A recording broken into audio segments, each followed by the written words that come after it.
Hello everyone, welcome to Piper's Notes. I'm Piper and this is my dad. Today we have a very special episode of Piper's Notes. We have the ultimate pusher, Tyreke. Hello Tyreke. How you guys doing? Good, how are you doing? I'm doing pretty good. I'm living the ultimate life. It's the ultimate pusher's kingdom. It's where we're at right now. And where is the ultimate pusher's kingdom situated at? What town are you located in? Well, right now I have two locations. One is in Macon, and right now I'm in Atlanta, Georgia. Of course you got multiple locations. Of course. You can't hide money.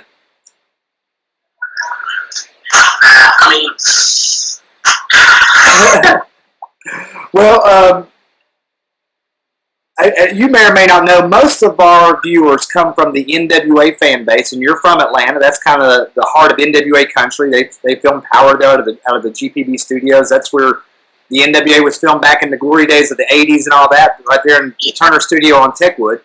So tell our viewers a little bit about the Ultimate Pusher, Tyreke, and a little bit about how you got started, what your philosophy is, and where you're headed in pro wrestling.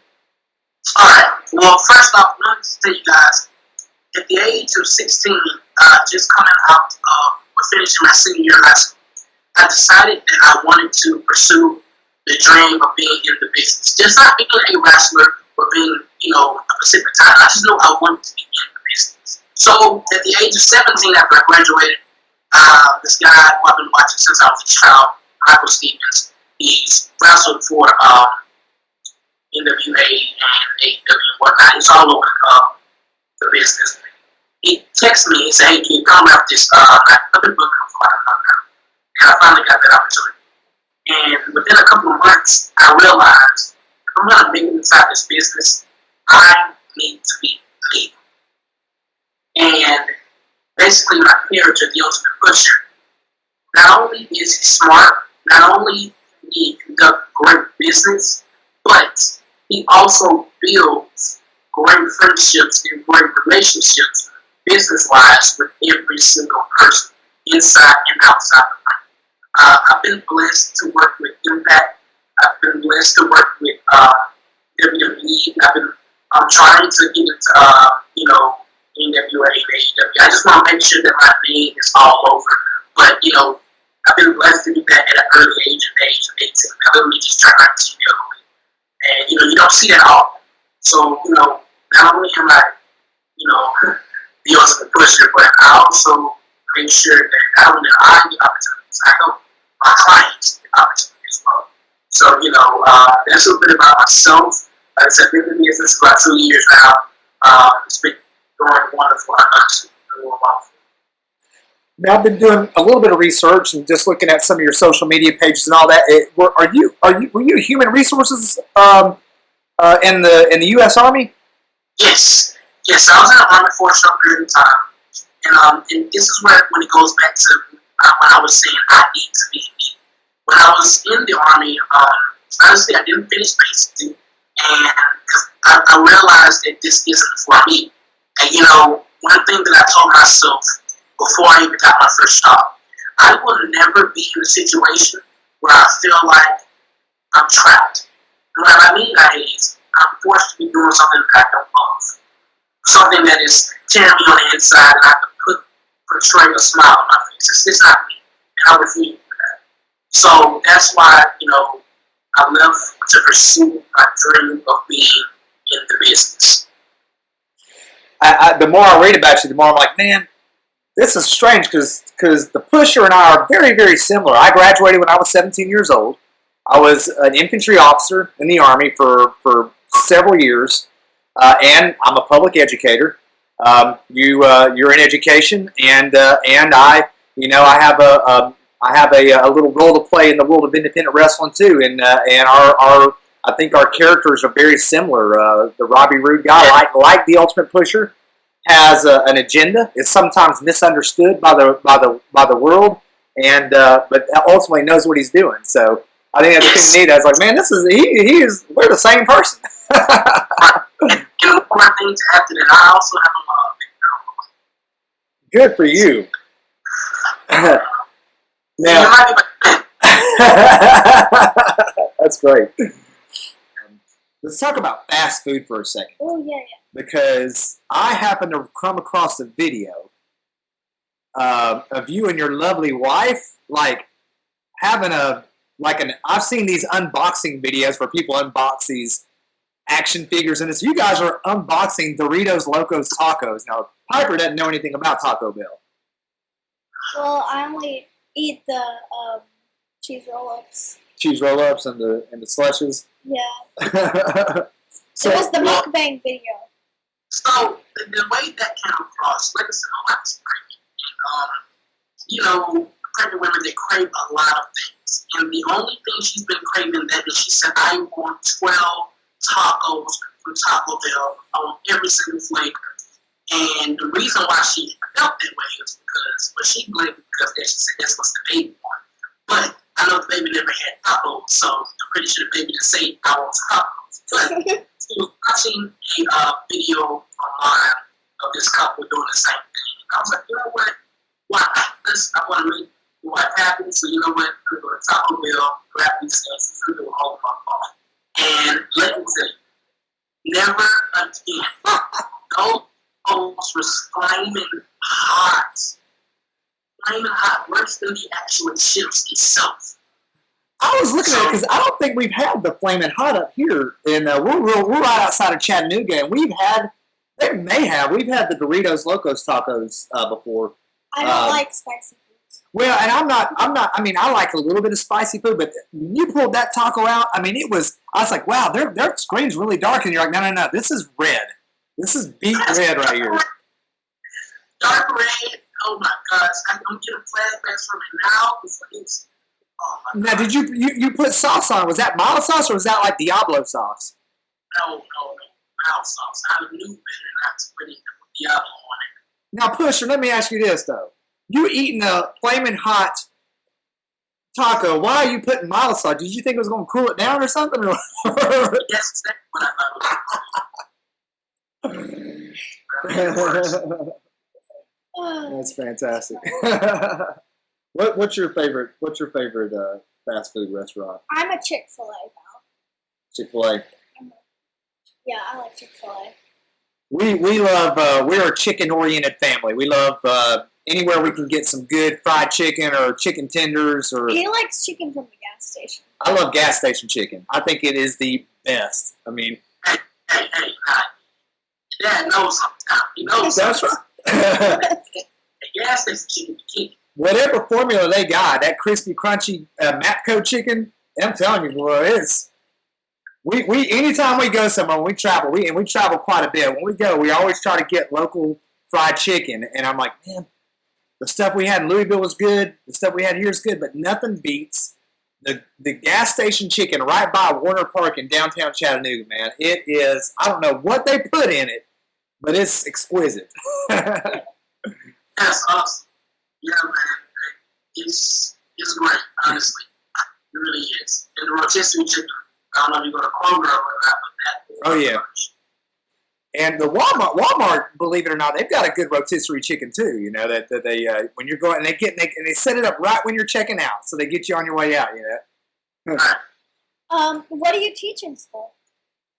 Well, I'm majoring in science, so but right now I'm teaching in middle school, so therefore it's just 8th grade science. That's what I'm teaching right now. But I've taught biology, AP biology, chemistry, physical science in high school, and I've also taught little kids in elementary school science as well. But right now, getting in the middle of 8th grade science. Mm-hmm. Are you planning on as middle school? Is that your age group? Is that where you want to be? Honestly, within the last 2 years, I've only worked high school and elementary schools. This year, I'm trying to see if I like middle school more. I just want to make sure that's why I can actually say, you know what, I've taught K through 12, and I think that I want to be with this age group. And the reason why is because, with the older kids in high school, it's a little bit easier finding relationships with them. But then again, they're kind of at the age of, grown, and some are mature, so that's the kind of thing you have to realize with that age group. But then with the little kids, like I said, same thing, but instead of them thinking that they're grown, they know that they're babies. Yeah. And they act babies, which they are. But, with those are the kind of relationships that I love as well, because, you're like their second family. Because actually due to statistics, you're with them more during the school year than their actual parents. So, with that type of relationship, I want to make sure that I'm building that, because if the child has to come to school Monday through Friday to see my face, I at least want them to be happy. I always tell people, I tell people that for people want to criticize public education all the time, and some of that's valid, no doubt, but I tell people, I'm like, look, public education is better than it's ever been, ever.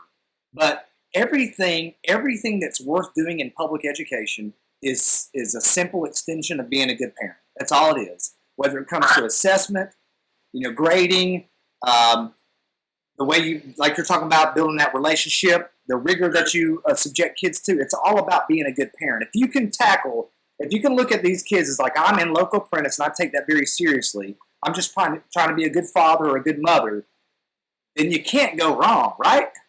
Right. Can't go wrong. Can't go wrong at all.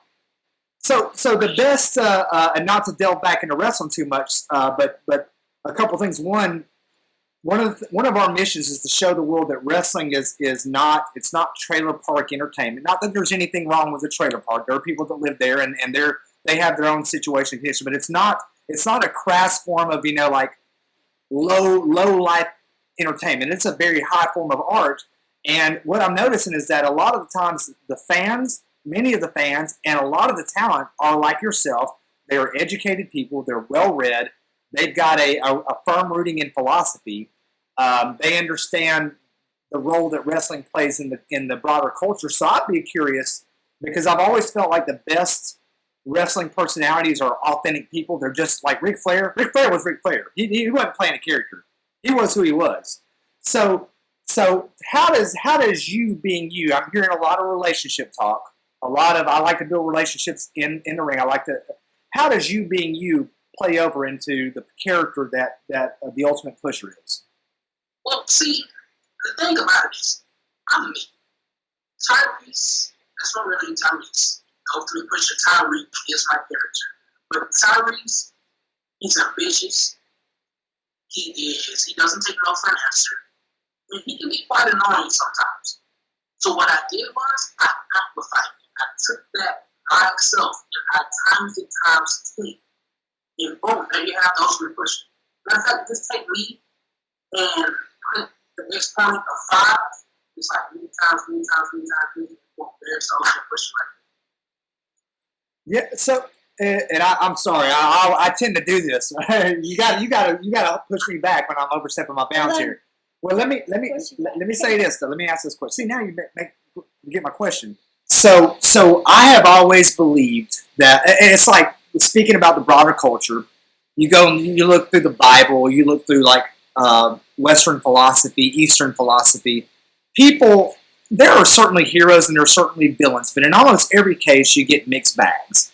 Most Greek and Roman mythological characters and heroes are epic characters. They're mixed bags. They've got virtue, they've got vice. Even when you get into the Bible, you look at Paul, Peter, they all have their virtues and vices. I've always felt like wrestling, to really be real and authentic, I've never really believed in that I feel like when wrestling is best, you don't really have baby faces and heels per se. You have guys that appeal to both. They're shades of gray. I mean, look at Nick Aldis, the current world's champion. He's done some notorious things, but he's beloved by his fan base. Tim Storm, one of the biggest baby faces out there, but he'll give a low blow every now and again if it means he's going to win. So what do you think about that? About like, wrestling being a morality play about people being shades of gray.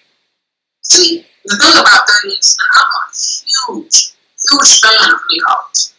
And I've seen him way before he was known as the man who carries around this. That when you build a band of relationships with fans through your TV screen, when I'm 5 years old, watching like, wow, I want to be here when I grow up. Those type of relationships stick because when you think about it, that's our childhood. That's their childhood.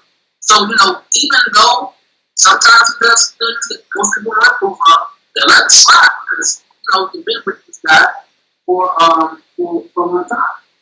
So, that's what I think about that. So, since we're on the talk of wrestling, how does wrestling relate to other forms of art for you? The way that wrestling comes around, because put it like this, I'm in a business right now as well with it's called Forex, foreign exchange market, right? And it takes the same traits as wrestling. When you're breaking out in the business, it takes 1% of talent and 99% of network. Same thing with this business that I can call Forex. You build relationships, you have to network, you really have to network. So, and also inside the business, you have to know. You got to know people. That's where you can get mentors. That's where you can get resources. And honestly, if this helps you, you go home. So, that's how that ties in with what I do inside and outside the ring. So I see that that lovely pair of lavender suspenders there. If we're out in downtown Atlanta, man, in the ritziest shops, where are we going to find the Ultimate Pusher shopping at? Oh man, okay, so Purple or one of my favorite places to get my things, believe it or not, I like to buy them online because most of the stuff that you see inside the stores in Atlanta, you'll look at it like, oh man, it's cute, oh man, it looks great, but it's not my size, or I wish they had me this color, so I'm more of an online shop. But don't get me wrong now, most times I do like to go around the mall and make it square, with stuff like that. How many carats you got in your ear right now? How many carats is that? I'm sorry, say that one more time. I said, how many carats are those diamonds that are in your ear right now? Oh, these right here? Oh, these right here? Just 7. Just look. That's great. Well, hey, Pusher, look, man, I picked a video especially for you, just because of the fact that you and I are both public school educators, and I don't know what your music tastes are. I didn't delve that deep into your biography and whatnot to know, but you sound to me like you're pretty well-rounded, so I think you're going to know this song and know this band. But I just picked this because it's filmed in a high school gymnasium. It speaks about teen angst, and it is one of the most iconic rock and roll songs of all time. It was probably the song that really launched the grunge movement. And so I thought that me and you might rock out to Nirvana's Smells Like Teen Spirit. You forgot about me. Oh, you gonna rock out to this too? I'm just kidding.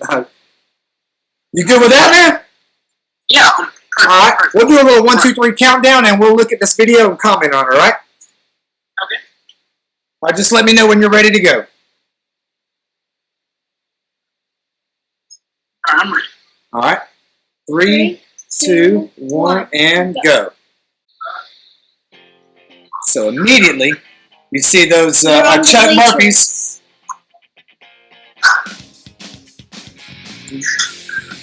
Now we would have after our football games, we would have a dance, and sometimes we'd have a live student band, and this reminds me a lot of that. You know what this reminds me of? What's that? I got nothing for nostalgia. And the reason why I say this song takes me back to my childhood because growing up, I was watching Raw, SmackDown back in 06, 07 with these type of songs. And, I wasn't really drawn to these songs. These are also the songs that come on game just PlayStation 2, 3, and all. And, you know, they just bring back so much memory. They bring back happiness, which ties into that name, spirit, too. Yeah. Right. Man, this is epic, man. You can't. What do you think about Kurt Cobain's look there, man? You know what? And I say this is what I used to have a lot of hair before I did. And people who change their looks sometimes change their attitudes, but Kurt, he hasn't changed his music at all. And I love that. New look, but you know, it's just the same him. You're filled with proverbs, man. You got so much wisdom for such a young guy. I'm taking mental notes right now. Like, we need to put the philosophy of the ultimate pusher, man. So let me ask you this, Piper. A lot of I've met young girls across the spectrum. Many of them think that like Kurt Cobain is the cutest guy ever. Some think that he's like they don't like the vibe he gives off. What? Objectively, you're not gonna make me mad. What would you? Is this a guy that if you met him in high school, you'd be like, "Hey, man, I might date that guy." I'd be friends with him, not date him. You'd be friends with him. What about him? Do you he like? looks cool, but he's very attractive, in my opinion. What about you? Like, cause you can't really see his face. So is it just the look, like just the unkemptness of it, or what? I don't know. I'm not very attracted to him, but so I'd be friends with him probably. So Pusher, the drummer of Nirvana is David Grohl, who went on to found the Foo Fighters. A lot of people tell me that is my doppelganger. That's my twin, my celebrity twin. Who do people say your celebrity twin is? Kevin Hart. We said that yesterday. You guys have no idea. Everyone calls me Little Kevin Hart. He's already little. They call me Little Kevin Hart. I think you're taller than Kevin Hart, actually. Exactly. Yeah. You play any instruments? Were you ever in band or choir or anything like that?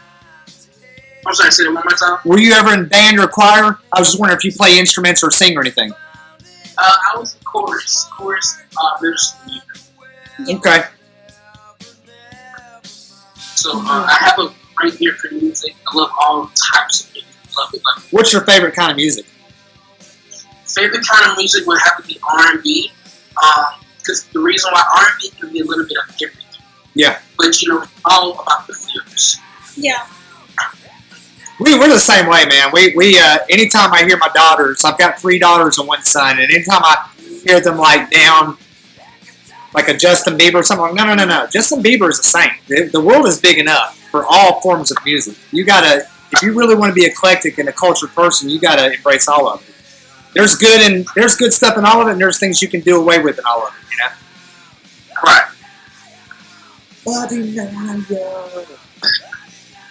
Those lyrics, man, a denial.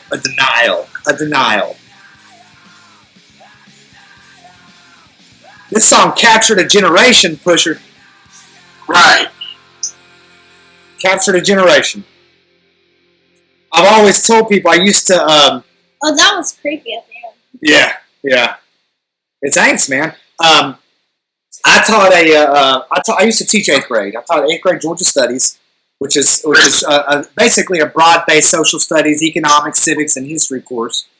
Yeah. But, in Georgia, we used to always do our state-mandated testing in April, and we still have another month and a half of school left after that. So after that was over, in a way to get ahead, get the kids ready for the next year, I would always do like history and culture through the eyes of music. And I would tell people like, there have been certain prophets that have come through music, and one of them's like the great Robert Johnson, and then you got Jimi Hendrix, and then one of them has to be Kurt Cobain from Nirvana. It's got to be.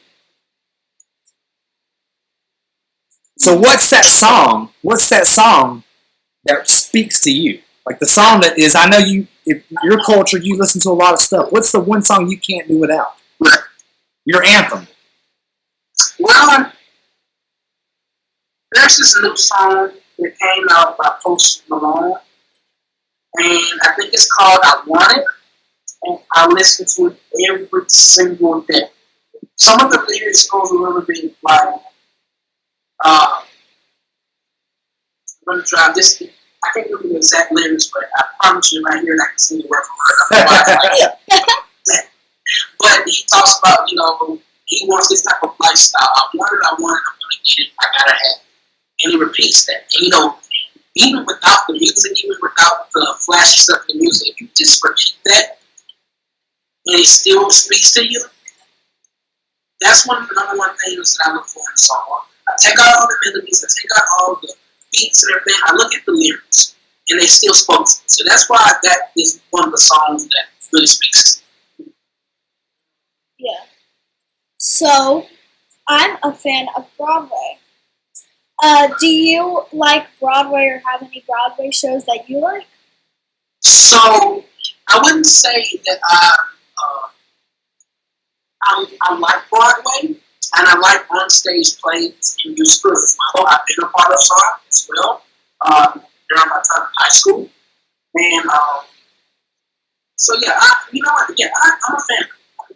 I don't watch it every day, I do enjoy it. Just, I watch it every day. Show, Were you when you were in high school? Were you involved in any of the fine arts, chorus productions, drama, or anything like that?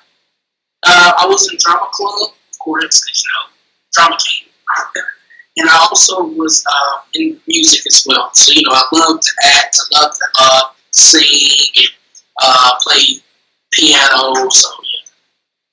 Let me ask you this, and you don't have to answer this if you don't want to. I just know that most of our fans, if they know anything about the Pusher, they're going to know about obviously what's going on in the world right now, and the world is being dominated by COVID-19.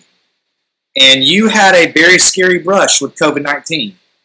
Yes. You feel free to talk about it or feel free to not. Whatever, but I know all viewers are going to want to know. This right here is going to be with me 24/7. The only reason I don't have it on right now is I'm in a room by myself. But around June, I got an email from WWE, and they were telling me, "Hey, we want you to come down at the end of the month. We want you to come down to the Performance Center. We want you to have, we want you to put on Monday Night Raw, Friday Night SmackDown, and maybe another show on Saturday." And this is my first WWE show. I've worked TV before, but this is not the first WWE show, so I'm excited, happy. So I traveled to Florida. We had to do COVID testing the day before on Thursday. So I went down to Florida, went to the Performance Center, got tested. And the guy who told me, to come, he told me exactly what I was going to do. And he told me that, hey, we want you to dress up as a bartender. I was like, ooh, okay, I wonder what's going to happen with that. So when I got the stuff down in Walmart that day, around 9 o'clock that night, they called me and told me that I tested positive. And I felt like my whole life just, because, it's like, I was so close, and then it got taken from me. But, 14 days of quarantine, hydrating myself, I was back normal and 100% better than what I was. And that's the only thing I'm really, really glad about. I'm not mad or sad that I lost it. Yeah. But I am pretty upset because when I did see what the bartender was doing, he was inside the ring with Jeff Hardy, and he got smashed in the head with the bottle, and he got hit with the swanton bomb, and then the next week, he was involved in the bar fight with Sheamus. I was livid, but I got over it. Yeah, that happens, man. That happens. I mean, you'll have more opportunities. I'm certain of it. Yes. So, you want to go? Continue. I just wanted to add, for people watching this, when life knocks you down, please get back up. Don't lay there. Don't be defeated. Please get back up. Absolutely. So go ahead. Okay. So, before we were recording, you said that you kind of turned away from baseball. You were into it, but then you kind of turned away. What made you turn away? Well, as a kid growing up, you're trying to feel like what you're trying to get into what you're good at. You're trying to find what you're good at. And, during middle school, I tried out the baseball team. I made it, but I honestly feel like that I was deserving of break. So, time flew by, 9th and 10th grade year. I just stopped because I felt like this isn't me. Again, if it's not me, I'm not going to do it. If I don't feel like I'm going to be able to put 100% in, then, there's no point. If I can't put 100% in, there's no point in me. So that's what I felt about it. Like I said, it just felt like it wasn't me, and I wanted to make sure that whatever I'm doing, I'm great at. Not just good, but I'm great at. And, that's kind of how it. I'm kind of the same way. I'm one of those ones that, like, the reason I don't really, and I dabble in, like, MLB The Show on the PlayStation. I dabble in a little. I'm one of those guys that if I'm not immediately good at something, I hate it. And so that's why I never play golf, because I go out there a couple times a year with for some school related charity events, and I'm just terrible, and so I'm like, I hate it. But you are from Atlanta. You epitomize. You got the look. I mean, you epitomize everything that when we think about Atlanta, that's the Pusher right there. So you had to have grown up a Braves fan, right? Of course, and like I said, this is my look. It's my brand. This is me. What you see is what you get. So. Yeah. Are you following the Braves now? Yes, following the Braves. I'm also like 20 minutes away from the stadium. I remember my first time I went to the Braves game. They won, and I was so excited. I was so close to catching a ball, but short. My arms don't reach that high, so it's still over my head. But that's still a great experience as a child. Good deal. I got hit in the eye with a baseball. Well, no, I mean there, and then like a couple weeks later, she got hit in the face with a golf club. I have the scar. We have a couple next door neighbors, a couple boys, and they're just rough and tumble boys. They're great kids, but they play rough, man. They swing clubs and throw baseballs, and she comes in every day with a different bruise or a cut, but it's building character. She's getting ready to take bumps, man. Right, and oh my gosh, you're gonna have one of the best experiences ever, the best and the worst experiences ever. I remember my first time taking my first ball. One of my trainers, Michael Stevens, to be exact, he said, "Kid, take a back ball." I know it's a back ball, and he pushed me down. See how you sit on your back, it's a bump. But see, when you take your first bump, you're supposed to tuck your neck, right? I did it. So when I went back, my head went, and it felt like I had a whiplash. I woke up like this. So that's what it's about. Tucking it, just tucking it. It's gonna suck, but it breaks the suck. Ow, that's gotta hurt. Let me ask you this, and then I'll let Piper wind us down. You've been gracious with your time. I know you're busy. Where is Pusher, the ultimate Pusher, going to be 5 years from now? Where do you see yourself in 5 years? 5 years from now? Well, 5 years from now, I'm going to be financially free. And the reason why I say financially free is because I'm not going to have to ever worry about work. My craft is going to pay me for anything and everything I do. Whether that's my businesses that I have with Forex, whether that's my businesses I have with promoting clients, whether it's my businesses that I just recently got in my own wrestling company as well. That's why it's in the circle about this. Owning companies, owning stock, owning my craft. In 5 years, you're going to see a perfect, a perfect image of the ultimate Pusher. That's what I said. So, if you have a guilty pleasure, what is it? Do you have like beaver fever or beaver fever? I call it beaver for some reason. But, like, okay, I am a huge fan of Ariana Grande. Okay. Huge fan. So sing me a line of your favorite Ariana Grande song. You're the Pusher, man. Oh man, I know I'm the Pusher. I might lose my reputation if I sing one of those lines. Oh man, let's see. Let's see. Now it's not a command. Yeah, you don't have to, but we're calling you out. We're calling you out, Pusher. I'll do you one better. All right. Do you one better. I'll send you guys a whole video clip of me singing a song to your Twitter page so you can post it. Okay. We'll do it. We'll do it. Man, you've been this has been a lot of fun, Pusher. Like I said, man, we're from the NWA fam, but we believe in good wrestling wherever it's found. And you seem like a fantastic guy with a great mission and a great vision, and you seem like you know exactly where you want to be. And so we wish you the best of luck in everything. As always, stay safe, both in wrestling, inside, outside the ring. Keep on teaching those kids. And we look forward to seeing you here and doing big things in the future, man. Oh, man, I really appreciate it. Thank you, guys. I really thank you for giving me another platform to talk about my business, to elaborate on my life. So thank you so much. Outstanding. All right, Pusher. You take care, okay?